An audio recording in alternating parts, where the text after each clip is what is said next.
We like to look at courses around 50%.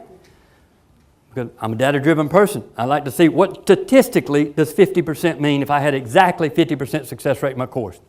Well, it means that I was only effective in terms of course completion with the above average student in that class. That's the only one. I had zero effectiveness with the below average student in terms of course completion. And since we evaluate our success as a community college on how well we're able to educate our least advantage, that would be the below average student. So we like looking at those. You can see how many courses had those and then how many didn't after. Withdrawal rates, they took a dive. I mean, exact opposite of success rates. You focus on student learning, students get through the course. They get through the course, they're retained to the next semester.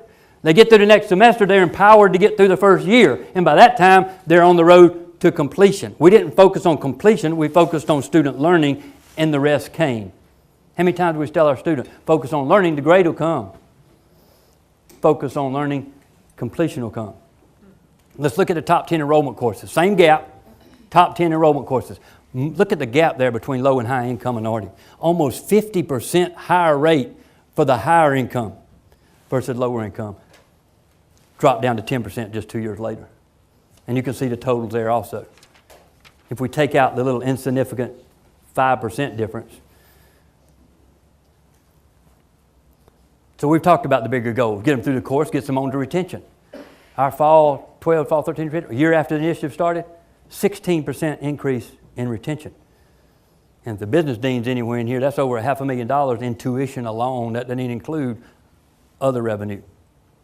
We don't do it for the money. We do it for the students. I'm just saying we have to remain viable as a college. There's too many around the state that aren't in that position. We had the highest enrollment in the state that year. It wasn't because we went and got more students. We didn't go enroll more students. We kept more of what we had. And we just got the data on completion rates. Our AA and AS degree completion rates from 10-11 to 14-15. Over 65% increase. And those were not from reverse transfer, nor were they from calling students that had a bunch of hours to come back and get their diploma. So all we're saying is at-scale implementation of a holistic approach, not just one strategy, multiple strategies. It works. It's guaranteed to work. Now I'm going to give you just an idea because we use this with faculty. Well, I'm going to show you the power of, it's kind of like the push-up thing. You know, break it down to where it's easy.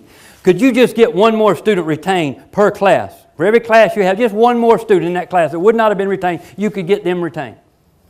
If every one of our 60 full-time general academic faculty, only 60, if every one of them did that in their classes, we'd have over 340 students a year.